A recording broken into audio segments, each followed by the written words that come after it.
Welcome to Speak. I'm Joy Taylor, joined by two legends, Super Bowl champion Keyshawn Johnson, NBA Finals MVP Paul Pierce. Woo, what a game. You called it. You called game one. The Pacers stole it in OKC. Now, you did predict that they were going to win it, but I was with you. So, I don't know how confident you were down the stretch, but that was something to watch. Let's get into it. The Thunder led by 15 earlier in the fourth quarter, but the Pacers stormed back to take their first lead of the game on Tyrese Haliburton's clutch bucket with .03 left in the game. The Thunder were unable to get a shot off, and Indiana pulled off the unlikely upset in game one, despite being 10-point underdogs. Man. Crazy. So, Paul, what did you learn from the Pacers' game one win? Man, they've shown me so much throughout this playoff run. It's not a lot that I learned from them because as you went through these playoffs and you saw they knocked out Milwaukee, then Cleveland, and they went in all these road games, you start throwing words out there like resilient or a team that understands the moment, stubborn.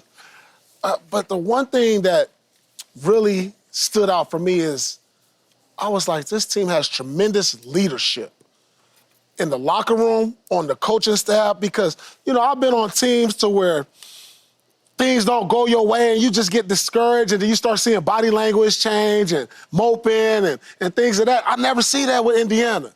And I was like, that's got something to do with leadership because I've also been on teams that's been down a lot of points in the finals that's come back and won. And I think about what the timeouts, how the timeouts went with the leadership on the team, the coaching staff, not only the head coach, the assistants, encouraging them, stay in it, staying confident. So I'm like, man, the leadership on that side is unmatched. And then I start thinking about, like, the leadership over in OKC. Yeah, I've seen Shea, kind of lead his team and say some things to him, but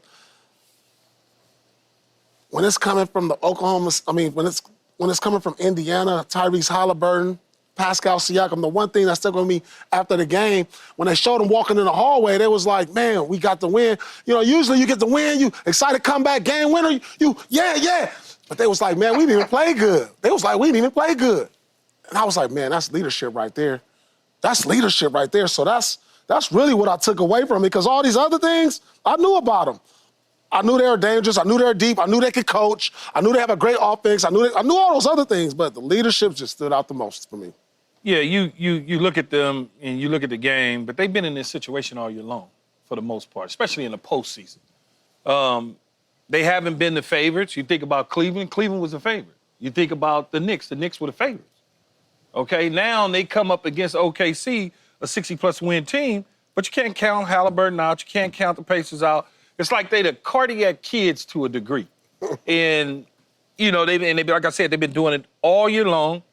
It's like a team of destiny for whatever reason to bring the trophy to Indy for the first time around. I don't know why it's that way, but there's no panic that sets in. They let you make the mistakes, and then they capitalize on them in the end. Man. And then all of a sudden they put the ball in Haliburton's hand, and then we've watched this now time in and time again. He just knocked down the shots at the end. It's like he became the clutch player, when everybody else in the league, or not everybody, but many people in the league that voted said that he was overrated. Well, man. I don't know about that one. They got to kind of take that back now. At this point, if you're a player, you should want them to say that you're overrated. Josh Allen won the MVP, and Haliburton is having the postseason that is going to change his life forever. No, We're never going to look at him as a player. This postseason is going viral. Yes. and especially if he finishes the deal. If they finish the deal, no matter if it goes 7, 6, whatever. I mean, I think his life is different no matter what, but that will be But he wanted to be maximized to the fullest. Of course. I think that OKC, what I learned is OKC is not really ready for a close game. They have two-point wins this postseason, one against Memphis and one against Minnesota. The point differential per game in the series for every single other series is massive. Yeah. They either win in a blowout or they don't win, with the exception of 2 games. Yep. So and what we've learned about the Pacers throughout this postseason is if you let them hang around, they're going They'll sneak right up and snatch your little soul when you least expect it. And at this point, you should expect it from the Pacers because they've done this in 4 games. They have had 5 comeback wins by trailing by more than 15 points in this postseason. And they continuously do this to teams in this run. And they didn't have a good game. That first half was unwatchable. They were awful. They had the most turnovers in the first half of any playoff game since 2001, 2002. 18. They had 25 turnovers. That's the most turnovers in a finals game that's resulted in a win in the play-by-play era. They did not play well. They played well defensively throughout the game. Mm-hmm. And that, I believe, is what kept them in it enough to just stay within striking distance. And what OKC didn't do was hit the shots that they needed to down the stretch to keep the point differential enough so they couldn't sneak in. But the Pacers just never feel out of it. Mm-hmm. But like, that game was over. But, that's the same thing the Knicks did to the Celtics.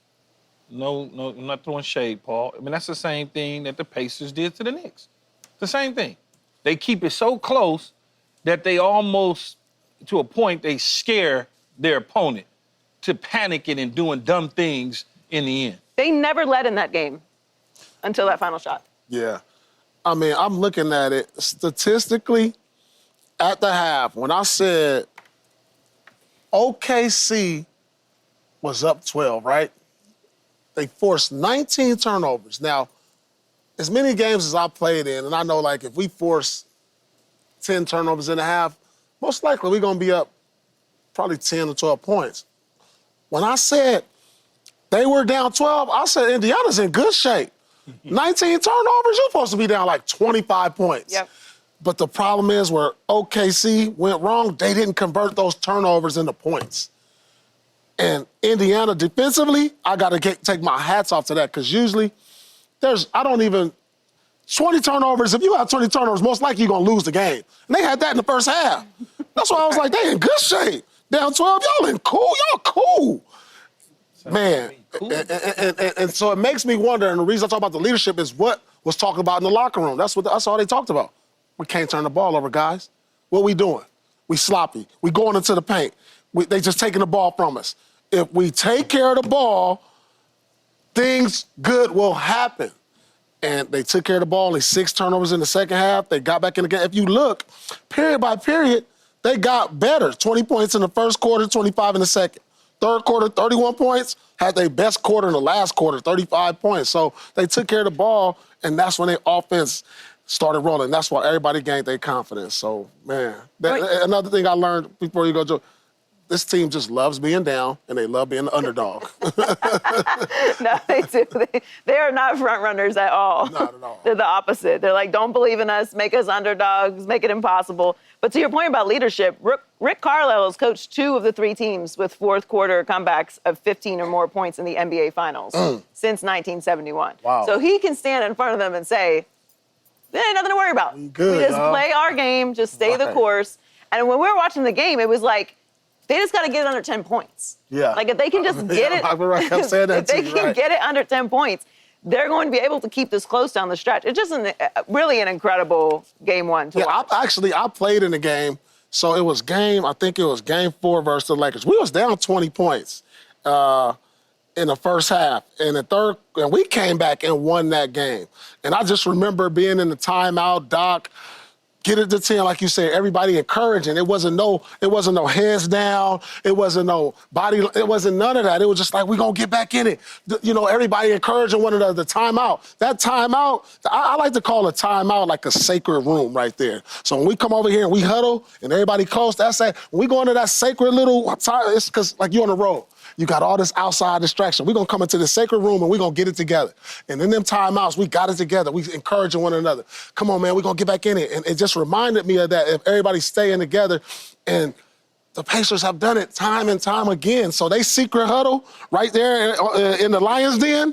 that thing is paying off. Whatever Rick is saying to them and Haliburton, their words they put in that secret, it's paying off. They got MJ's secret stuff in there. Man. The Thunder lost game 1 at home for the second series this postseason. The first time it happened, the Thunder ended up beating the Nuggets in 7, while Their other two series this postseason ended much quicker with a sweep of the Grizzlies and a gentleman's sweep of the Timberwolves in the Western Conference Finals. SGA talked about his mindset after the stunning loss. Let's take a listen. How you lose doesn't really matter. Obviously, it sucks, the last second shot, but the energy in the arena and stuff like that. But we lost at the end of the day. We lost game one. We've lost game one before. And on the other side of that, we came out a better team. And that's our goal. That's our mentality, to try to learn a lesson from the loss, like we always do, and move forward and be better. That's a tough way to walk off that court, putting up 40 and Haliburton in that shot. Key, have you had OKC winning in 5? So how concerned should the Thunder be right now? Move it to 6. You can move it to 6. He's moving the goalposts. They should be, well, I mean, because I don't think they're going to win 4 in a row. So you got to move, let's move it a little bit. Honestly, they should be very concerned, Joy. I mean, I'm going to move mine to the Pacers in 6 then. Can I do that? You had the Pacers in 5? No, I had them in 7. Oh, yeah. So now I'm going to move them up. Yeah, I'm going to move them up. I mean, you could always I'm going to go do that Pacers in 6. You choose to do so. I mean, when you think about it, though, the Thunder should be concerned. They lost the first game at home, although they lost to Denver the first game, but, this is a different team than the Denver Nuggets. But they lose control of the series by losing this game at home. Because as Paul always said, all we want to do, if we can just kind of steal one. And this one was stolen. Steal Stolen. This was Think about what happened to the Knicks. They stole that first game. What do they call it? They never looked back again. What do they call it in police term? What they call is it a 211?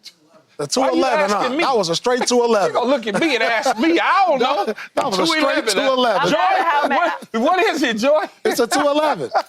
I don't need any more problems. But teams that have won on the road, Man. they're 5-2 when they won the first game this year, so they're 5-2.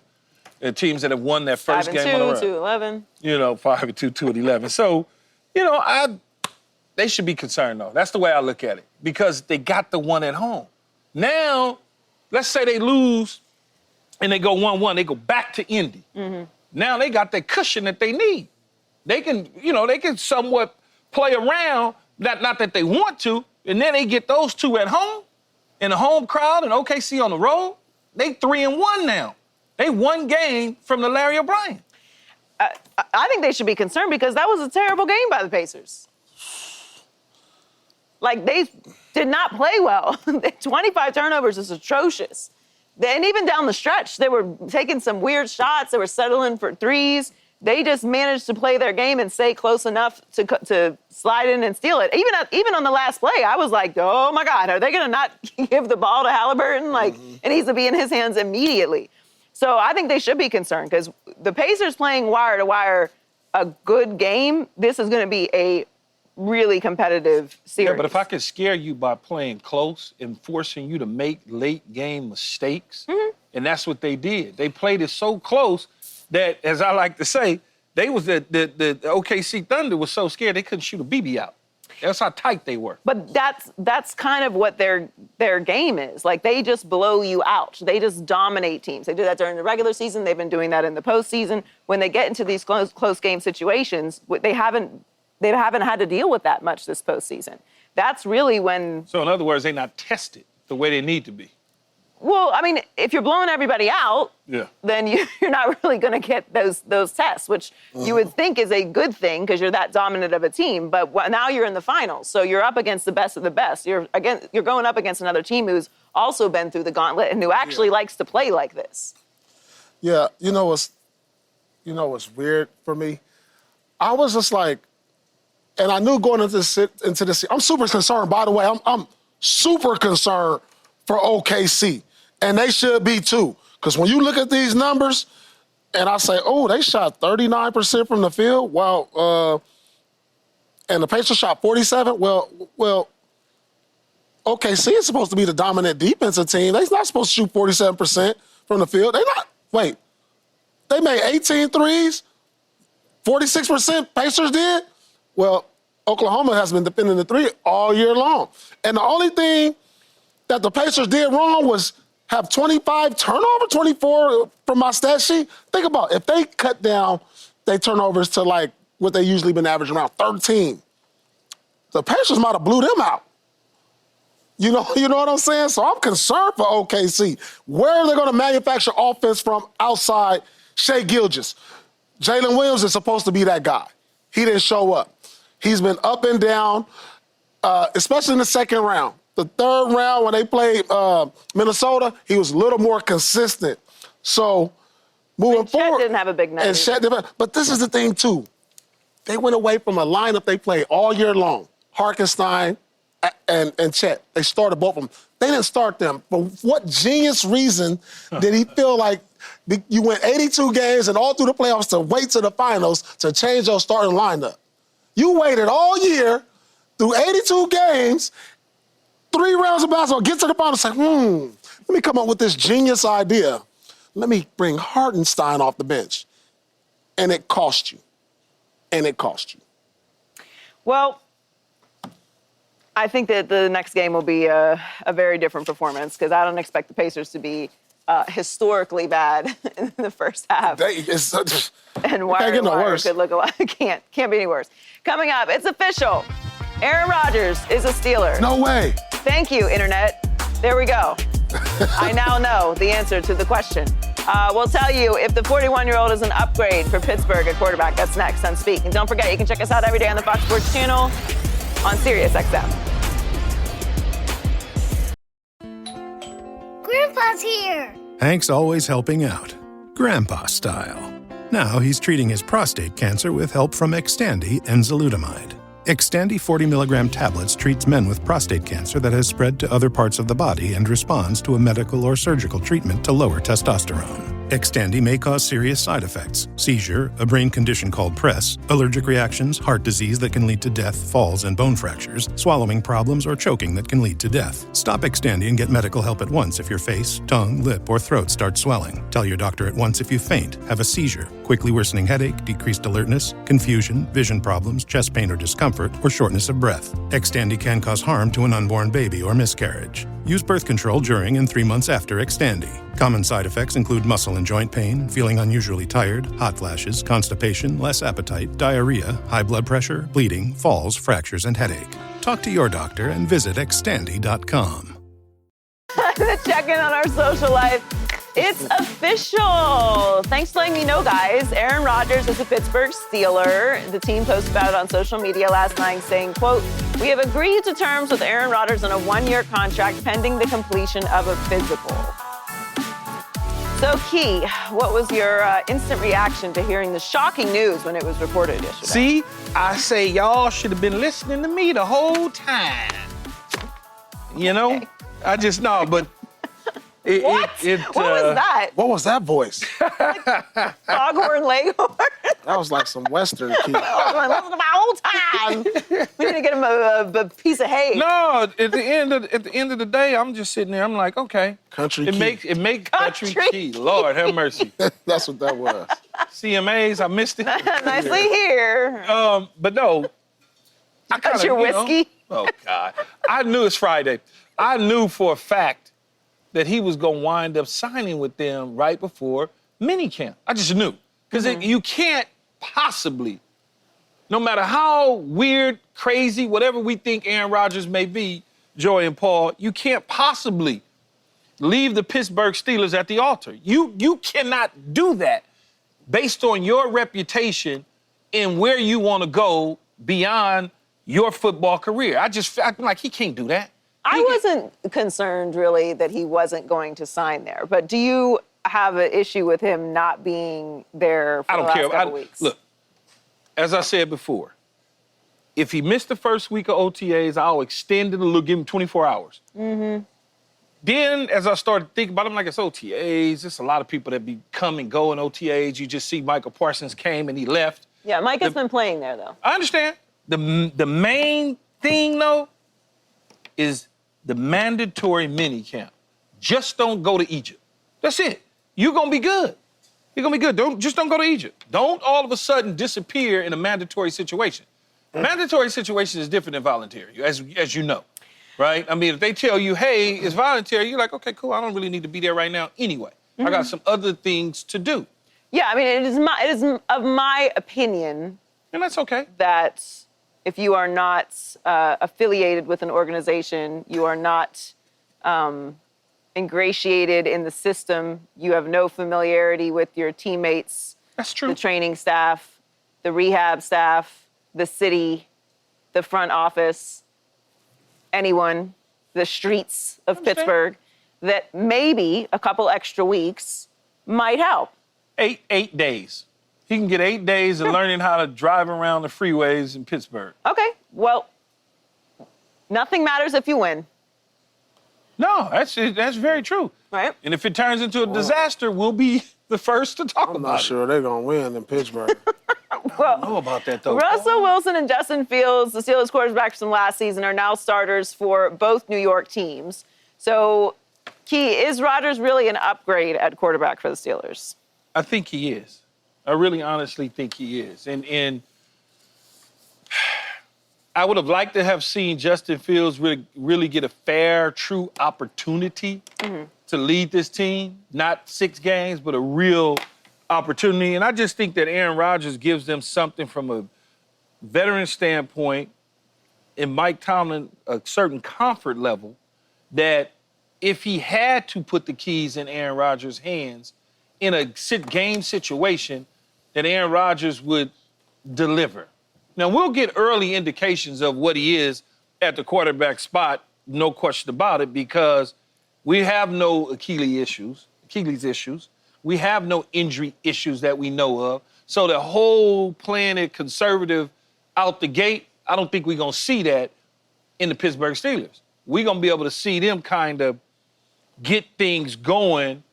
You know, they traded for DK Metcalf, which is a huge, huge situation. They're still a run-first team. That's not ever going to change in Pittsburgh.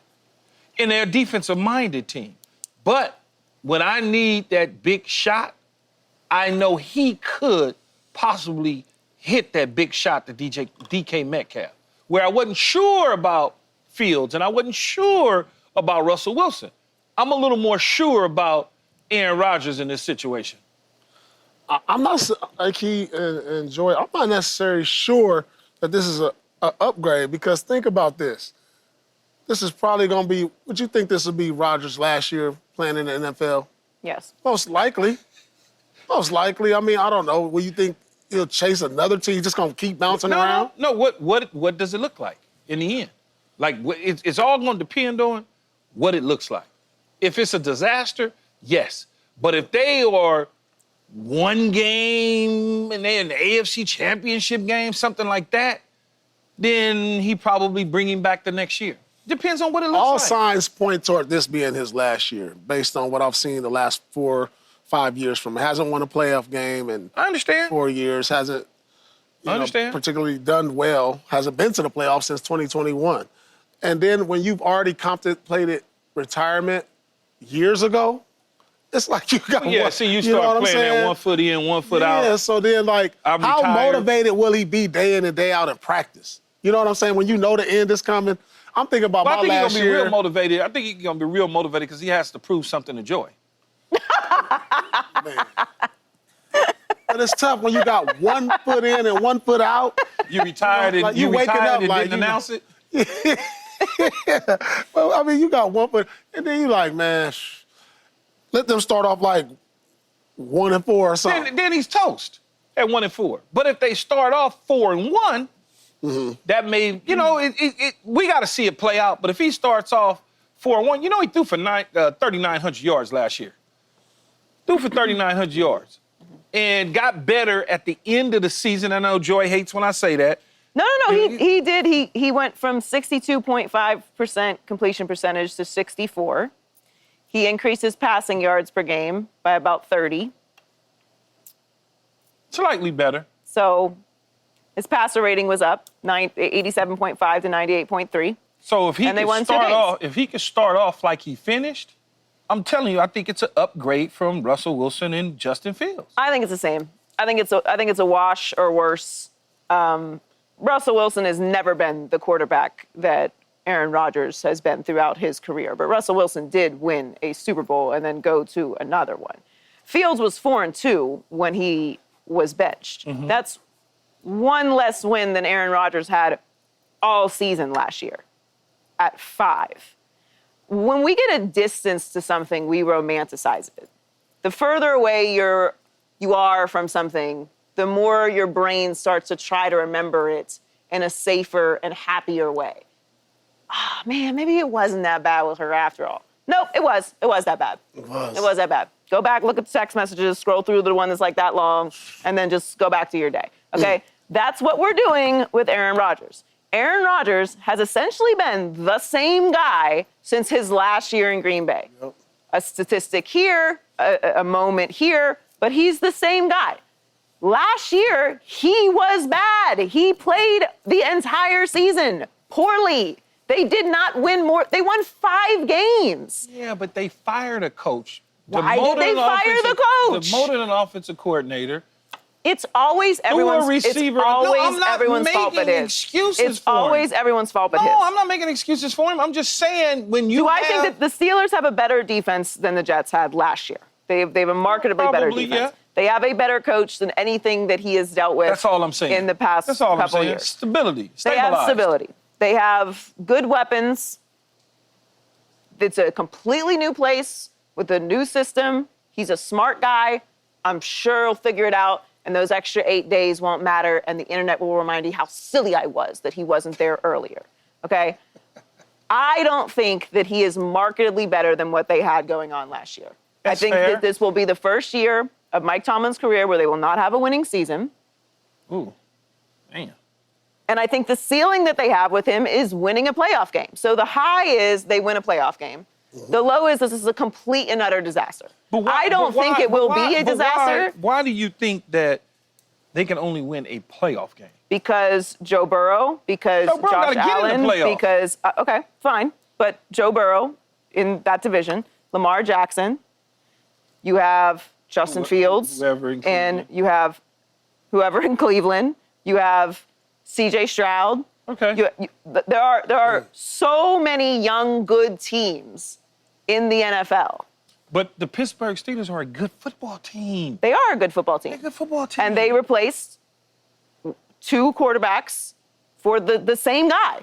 The difference is we believe that Aaron Rodgers has the ability to tap into what he was when he was playing at an MVP level. He hasn't been that guy for 4 years. So why do you think... The only difference is now he's 41 and he's going to be 42 mid-season. So why do you think they think it's different? Because they're the ones that made the decision. I don't know. People do crazy things all the time. I mean, do we want to go down the list of decisions that we could all sit back and criticize that were questionable? Like, I don't think I know more than the Pittsburgh Steelers front office or Mike Tomlin. Well, this is just my opinion. I don't think it's a difference. I look at the numbers. I remember what happened at the beginning of the season last year. This year, a few months ago, Aaron Rodgers was playing football for the New York Jets, and it looked how it looked.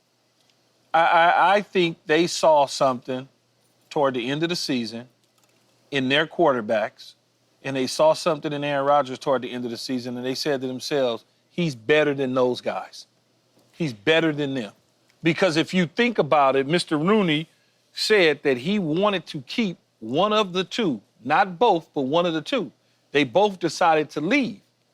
And then they started to figure out that they needed a quarterback, and the quarterback they needed was Aaron Rodgers, because they saw something in him that makes them believe that he can get them to where they're trying to go. And I believe if he plays well enough and don't make some of the same mistakes that Russell Wilson made that Justin Fields wasn't making before they benched him, that the Pittsburgh Steelers will be in good shape. That's what I believe.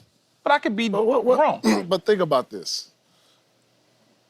In the Pittsburgh Steelers system, does Rodgers actually fit? Yeah, because they're not going to ask him to do a lot. But he's a do-a-lot quarterback. He can when you need him to.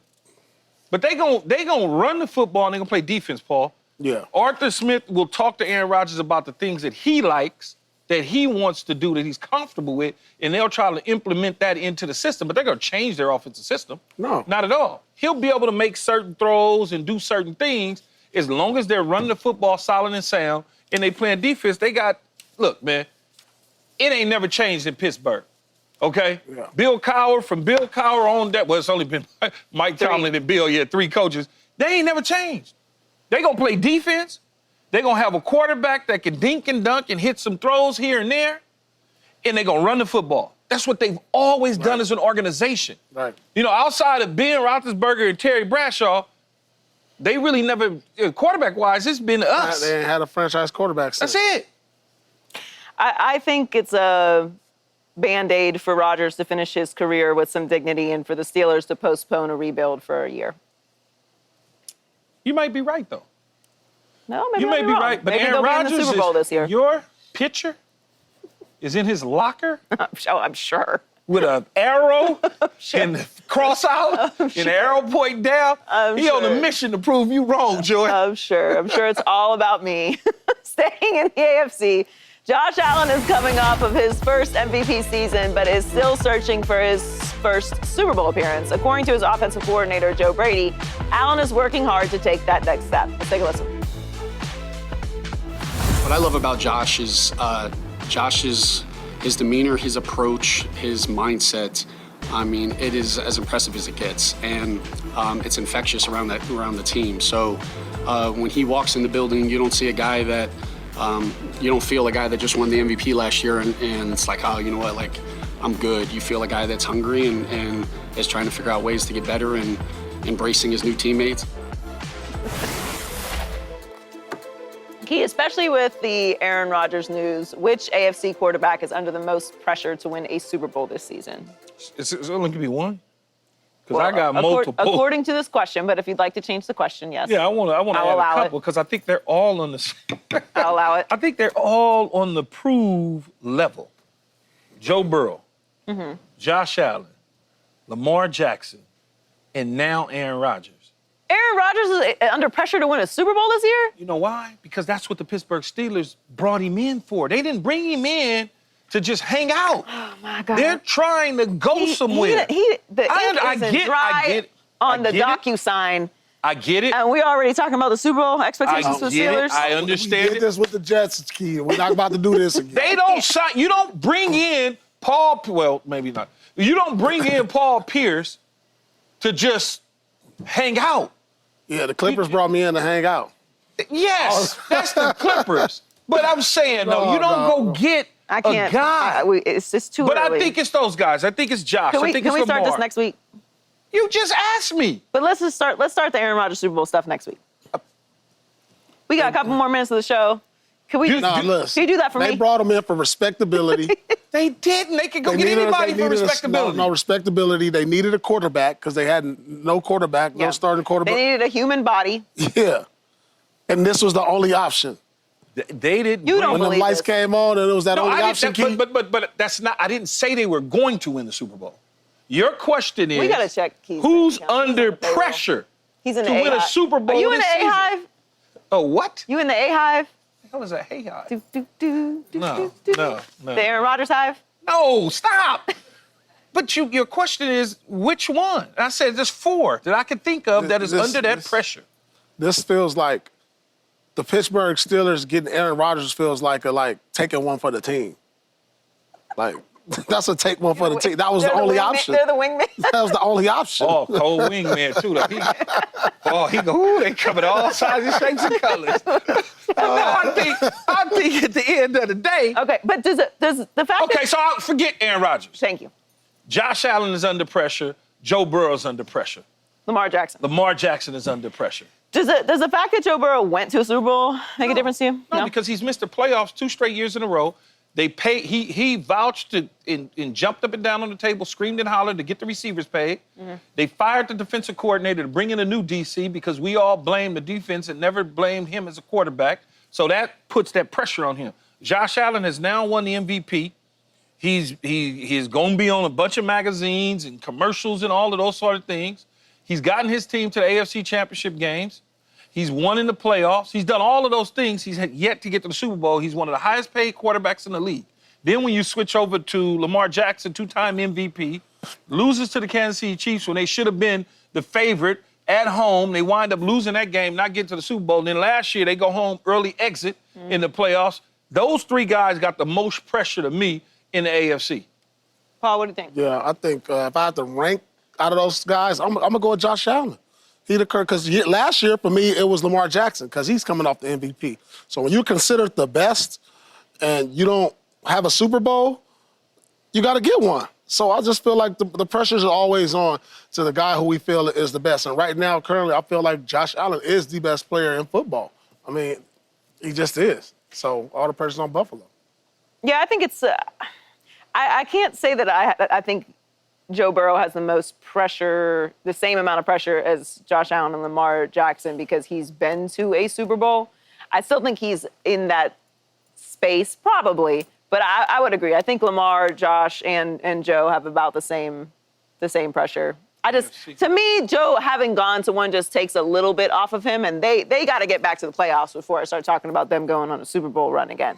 But Josh Allen is coming off of an MVP and an incredible season. Lamar Jackson obviously has too. I think if we're talking about pressure, I think if they're talking about just overall pressure, Joe Burrow has the most pressure of any quarterback in the league this year. Because you can't go you can't be paid that much, have that kind of receiving core, be held in regard in the way that you are, and miss the playoffs 3 years in a row.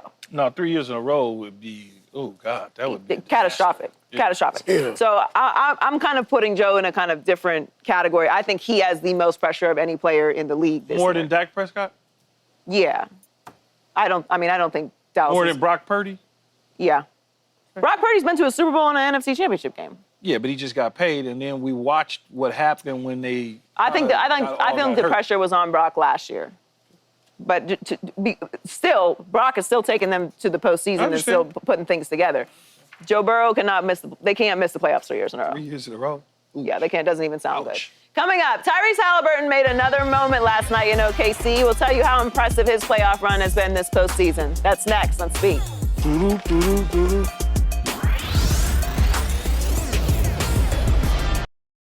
Shopping is hard, right? But I found a better way. Stitch Fix online personal styling makes it easy. I just give my stylist my size, style, and budget preferences. I order boxes when I want and how I want. No subscription required. And he sends just for me pieces, plus outfit recommendations and styling tips. I keep what works and send back the rest. It's so easy. Make style easy. Get started today at stitchfix.com/Spotify. That's stitchfix.com/Spotify.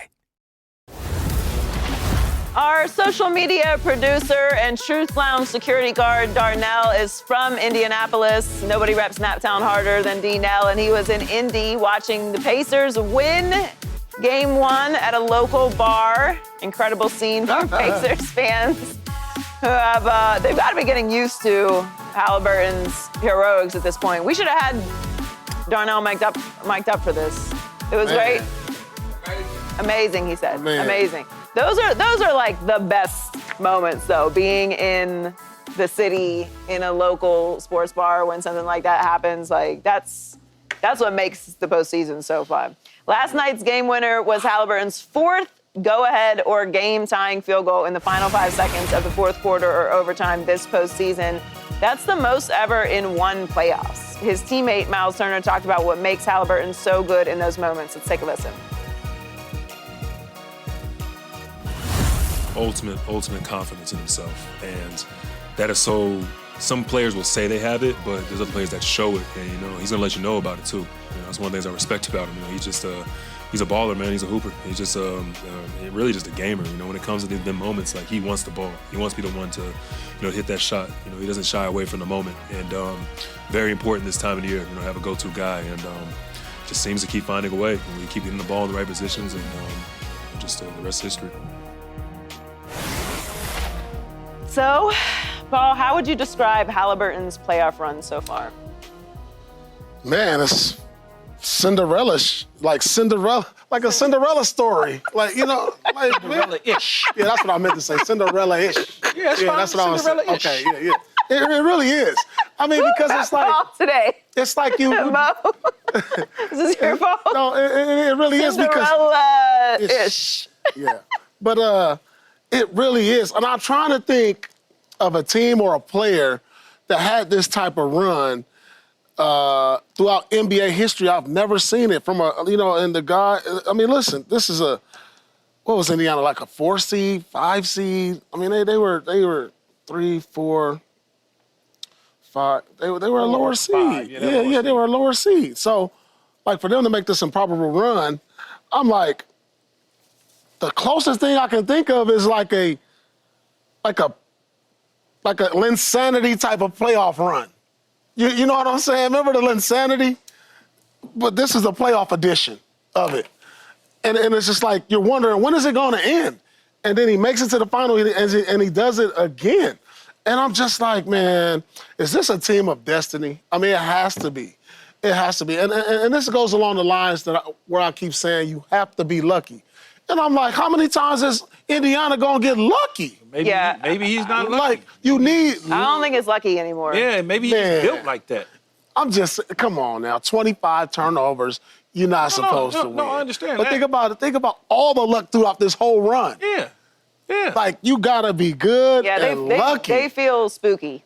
Like it's OKC should be worried. They have the mojo on their side. I mean, they must come into the locker room with horseshoes, four-leaf clovers, rabbit foots, all of that, huh? They just got a whole bucket. Rabbit feet. Like toss just around. dangling, just like some cult type of thing going on in the locker room, man. I'm telling you. They made some sacrifices. Yeah, it's starting to feel they got like goat blood in the jar. I mean, it's like unreal. It's like they put together like some omens or something. I don't know. I can't explain it. What is it? Man. How do they keep winning? How do they keep being the underdog and keep surpassing expectations? It's just, I mean, they it's driving me crazy. I'm a believer. Like, I'm part of the cult now. This is how you get in the cult? Yeah, that's why I picked them. Curious. That's why I'm in the meetings. I'm listening to the sermon.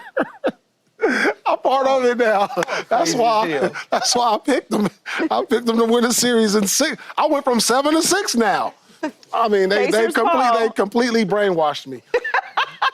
Look, if he wins a championship, you could start calling him like Mr. June instead of like Reggie Jackson, Mr. October. Even though baseball playoffs don't start just in October, and this didn't start just in June, but the fact is that he is carrying over this epic, legendary kind of feel to everything that he's doing. Yeah. Like it throw one at you even more, Paul, with the goat blood. Pops got ejected, and then all of a sudden they're like, you know what? We're gonna bring him back. You know, they're gonna bring him back into the fold. Maybe he's it, because they've been doing let this Pops hang out and do everything he's supposed to be doing. Yeah, it's legendary, clutch, dramatic, cult-like. All of that. Yeah, no matter what happens, he's got a whole new He got brand that now. Michael Jordan over Craig Elo shot against Cleveland. Coming up, it's Friday, so we're giving out some Friday flowers to some deserving people in the sports world, including the Pacers organization. That's next on Speak.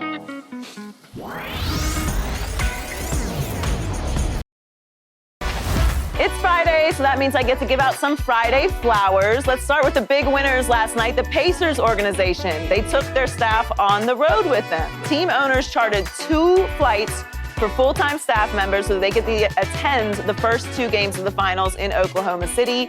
Each staffer was offered a ticket to either Game 1 or Game 2 before heading back home for Games 3 and 4 in Indy. Pacers head coach Rick Carlisle said it was an amazing gesture, and Miles Turner said he would expect nothing less from this ownership group because of how accommodating they've been to the players and their families. And congratulations to all the staffers who saw that amazing Haliburton game winner last night. So the Tampa Bay Buccaneers hosted their 11th annual Cut and Color Funds the Cure event this week, which benefits National Pediatric Cancer Foundation. Many members of the organization joined in, getting their hair cut or dyed for a good cause. Players like Baker Mayfield and Tristan Wirfs also got in on the fun, getting their hair spray painted in the team's colors by pediatric cancer patients. This year's event has already raised over $81,000, and the fundraiser over the last 11 years has raised over $800,000. And you can still donate to Cut and Color Funds the Cure on the Bucs team websites. Finally, it's Pride Month. Former NFL pass rusher Carl Nassib became the first openly gay active NFL player in 2021, and his impact on the sports world is still being felt. The jersey he wore in his first regular season game after coming out is being displayed at the Smithsonian National Museum of American History as part of an exhibit called Entertainment Nation. The jersey has been on display since May 21st, and Nassib said it was, quote, really important that gay stories get told and remembered. And in that Week 1 game with the Raiders in 2021, Nassib had a strip sack of Lamar Jackson that ultimately led to a touchdown that gave the Raiders the win. Coming up, Tyrese Haliburton and the Pacers made a major statement in Game 1. We'll tell you if Game 2 is a must-win for the Thunder. That's next. Let's speak.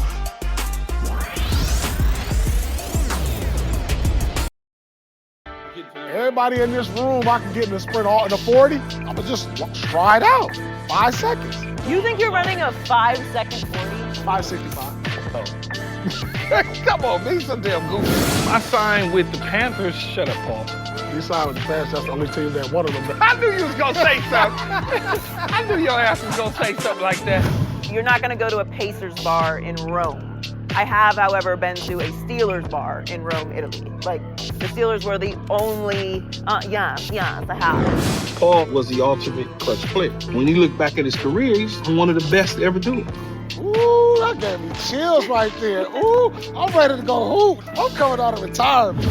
You've been lifting weights, so either they gave you a small shirt, one of the two. Paul greased the arms today. He got the baby oil on the arm. Whoa. All right, that's the show. Oh my goodness.